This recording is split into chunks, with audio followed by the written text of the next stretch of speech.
Welcome back to the channel. It is a new year, same me, although severely lighter. I was ill for the entirety of January because of a hot dog. Anyway, besides that, pretty much nothing's changed apart from I have an AC unit in the garage now, and I have a new sim rig that I'm gonna take you through later on. But today, we're gonna do something different. Something that's a bit more, grounded, down to earth, because my sister-in-law, Marie, is looking for a new car to replace her Nissan Qashqai. For my American viewers who aren't familiar with the Nissan Qashqai, the Nissan Qashqai is kind of like just that car. I don't know how else to explain it. It provides the SUV style experience, but again, at affordable prices. However, my sister-in-law has grown tired of its quirks. She's also grown tired of the fact that it needs a lot of service and maintenance to keep the car on the road. So now she's over it and wants something that's gonna be cheaper to run and more spacious, whilst also providing a more luxurious feeling. So that gives me an opportunity to start a new series, searching for an affordable daily for my sister-in-law because she wants to get rid of a Nissan Qashqai, or just searching for an affordable daily. When I say affordable car, it has to be something that's affordable to purchase and affordable to run. Marie does not live anywhere close to an electric charging port, so unfortunately, that rules out electric cars. I say unfortunately, somewhat fortunately. The budget that we're looking at for cars is sub 30K, so that means it has to be cheaper than two of these Porsche 918 Weissach wheels that are made out of magnesium. So this is our budget for a car right here. I'm on the phone to Marie now, and I just want to find out what kind of car do you need. So definitely want an SUV with space for a messy 5-year-old.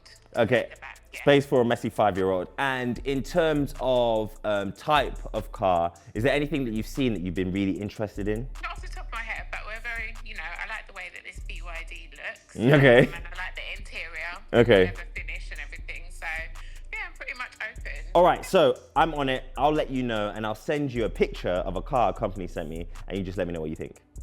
Thank you, darling. All right, no worries. See you later. Bye. Good thing she said BYD, because open left garage. Because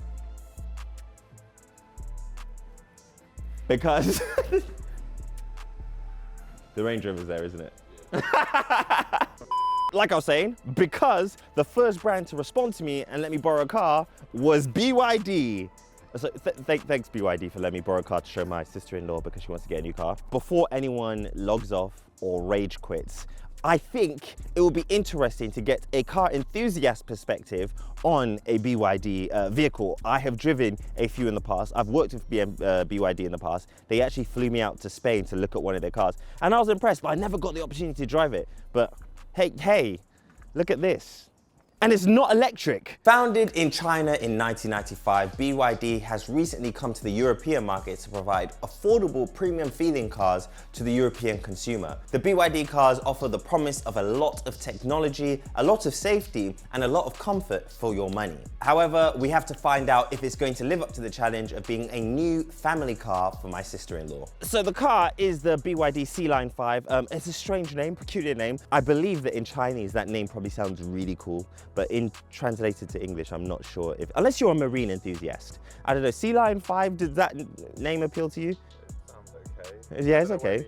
It's inoffensive, right? And I think that's the crux of the car. The car is very inoffensive, but the interior is where it gets very interesting for me. The exterior, I'm not a massive fan of. You get these 18-inch wheels that provide a more comfort and cushioned orientated experience. This is not a performance car. This is a car designed to get you and your family from point A to point B in comfort and style, depending on how stylish you are. The boot space is very big though, and that's one thing that I know Marie needs. She needs space for her 5-year-old things. I have kids and they just have a lot of things that they need to carry around. But this load space is massive, and there's more space underneath there. We've got a charger and a cable, and you may be like, but Tommy, I thought you said it wasn't electric. And that's because it isn't electric. This is a hybrid with a twist. So now we're in the interior of the car, it brings me to my favorite part. It's a very comfortable and luxurious feeling interior. There's a lot of futuristic styling cues, but a lot of physical buttons as well, which prevent it from feeling like a generic car in 2026. One thing I'm not sure on though is the orange stitching, but I assume that you can get that in a different color. And also, unfortunately, this car lacks a panoramic roof. So it does feel smaller in here than I expected. However, I don't think that would be an issue for Marie because her current car does not have a panoramic roof. And this car seems a lot larger inside. I mean, there's tons of space for kids back there, folding seats so you can increase the luggage space. And coolest of all, you've got an infotainment system that caters towards the 2026 individual. So on the infotainment system, you can do a lot of cool things. On the BYD store, you can download new apps. You can download things like karaoke and games to keep your child entertained or to keep yourself entertained whilst you're parked up. It's also a very responsive infotainment system. It's one of the most responsive ones that I've used. You can do things like change the theme, and then also mirrored in front of you, you have a lot of information on the driver's display, which is also, again, very clear, very responsive, high frame rate. So again, adding to that premium feel on the interior, but again, at an affordable price. Safety's bang on in these. They have airbags all around, 5-star safety rating. I mean, there's nothing to complain about in here. It's just a nice interior. So on that basis, someone that's looking for a car to get them from point A to point B will be pleasantly surprised, because this car is at the price range of a point A to point B car, but it provides all the amenities of a luxury, more expensive car. Do you know what else this has? Heated seats. Can you feel? You get it? It has heated seats, and that comes as standard. To me, that's like it feels like an expensive car inside. That's what I'm saying, Nathan. Anyway, let's see how it drives. So currently driving the Sea Line 5 is actually pretty comfortable. Although one thing I have noticed, it's a tiny bit firmer than I would have expected, but I think that stops the car from having too much body roll. Compared to the cars I usually drive, it's a completely different experience, but it's not a bad experience. We are in comfort and we are isolated from the sound outside. The only thing that's slightly annoying me is that when I'm filming a review, I don't look at the road as much as probably I should. It just keeps reminding me to keep my eyes on the road. Like, this is actually quite sensible. This is nice. It's not, you know what it is? Again, the amount of money you're paying, I wouldn't have expected it to be this good. I would have expected a more basic experience, but this still feels nice. And again, we still feel isolated from the outside. Like, we still feel like we're in like a nice little cabin. We've got the heated seats on. We've got our camera keeping us from keeping our eyes off the road. We've got a ton of safety features. And look at this, surround view camera that operates whilst you drive. Because we're looking into it, I can kind of tell when the car's switching between battery and engine operation, but it is essentially seamless. It's so imperceptible, I don't even feel the gear changes, which is strange. So now we're on the motorway, the car's doing 44.1 miles to the gallon. The engine is currently adding more charge to the battery as well as powering the front wheels. However, at lower speed, the engine instead operates as a generator, just adding more power to the battery and also delivering power to the electric motor to drive the car along. It's a very efficient way of doing it, and it's so seamless as well thanks to the CVT gearbox, which means that there's no gear changes, which also just feels like you're driving an electric car. it just feels like you're driving an electric car. If you do want to charge the car up, you can charge it up at home. I'm currently at a public charger, Ionity, which is a fast charger, except the car does not accept fast charging, which for some people that may be a disadvantage, because usually when you have an electric car, you want it to fast charge. You don't want to be waiting around for long. Or instead, because I'm in this wonderful BYD with a DMI system, I can just go to a petrol station, which is over there. So you don't really need a fast charging, do you?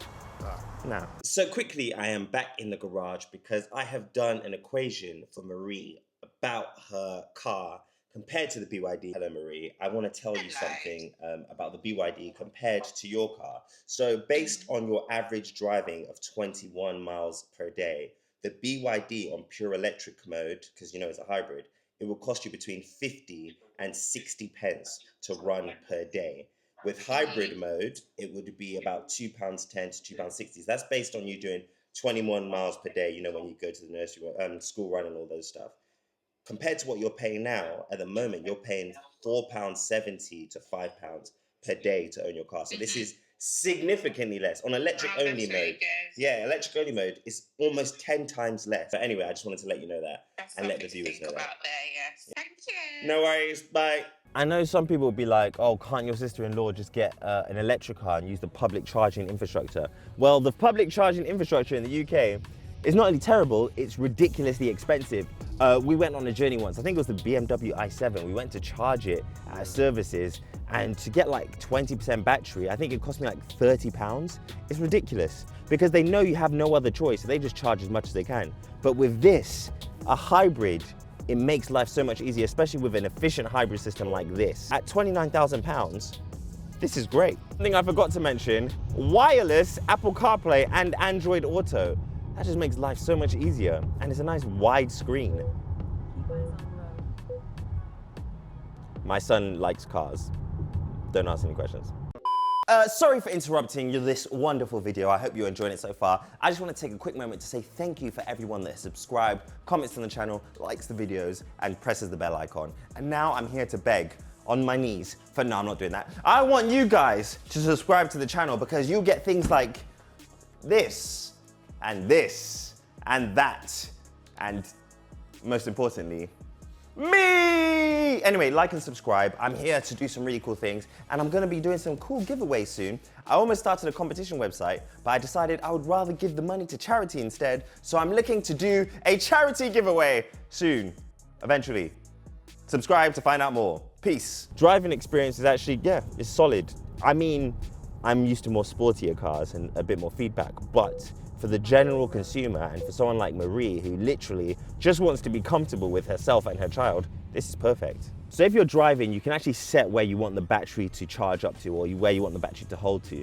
We currently had it set to charge up to 70%, and that lowered our miles per gallon down to 44 miles a gallon. However, when we turned it off, our miles per gallon showed 60 miles per gallon. So as you can see, the most efficient way of driving this car is by letting the car decide what it wants to do with the engine and the battery. And also, if you do have the facilities, just plug it in and charge it when you can. It'll make it a lot cheaper to run. But if you can't do that, it's still pretty cheap. Okay, so we're inside now. We have logged onto the computer to see if this car can be a viable choice when it comes to how much it will cost, as well as, well, this is without consulting Marie at all. But anyway, let's see how much it will cost configured.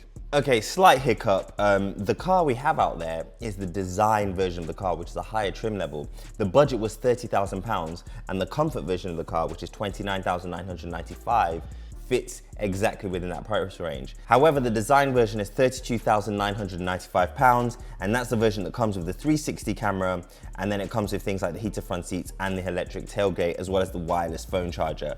So it kind of changes things a little bit. Anyway, we'll delve deep into the configuration and see what it will be like to own this car, I guess on a monthly basis, because I guess most people would just buy this on finance. So we have the choice of 4 very normal colors: gray, black, blue, and white. Very simple. I think they've learned a lot from the Tesla system of offer the least amount of colors possible, and then you have to spend the least amount of money possible. So if Marie wanted to own this car with a 10% deposit, so around £3,400, it would cost her a total of £328 a month. That's not bad. That's not bad at all. 2.9% APR. It makes the car suddenly a lot more appealing, because for £300 a month, there's not much you can get that provides this much in a new car. So let's be real here. The BYD Seal 5 is a cool car if that's what you want. However, it lacks a lot of things that I would be looking for in a car, such as the fact that it has no panoramic roof on the design model. Also, the lack of fast charging, I know isn't a big deal, but it just means that you're restricted when you go to certain charging points that only have fast chargers. That means when you're on a motorway journey, the only way you can recharge the battery is by using the engine, which lowers your miles per gallon. But again, it kind of makes sense because fuel always seems to work out cheaper than electricity when you're at public services. And the final thing I don't really like about the car, the design. Although it looks like a car, that's just it.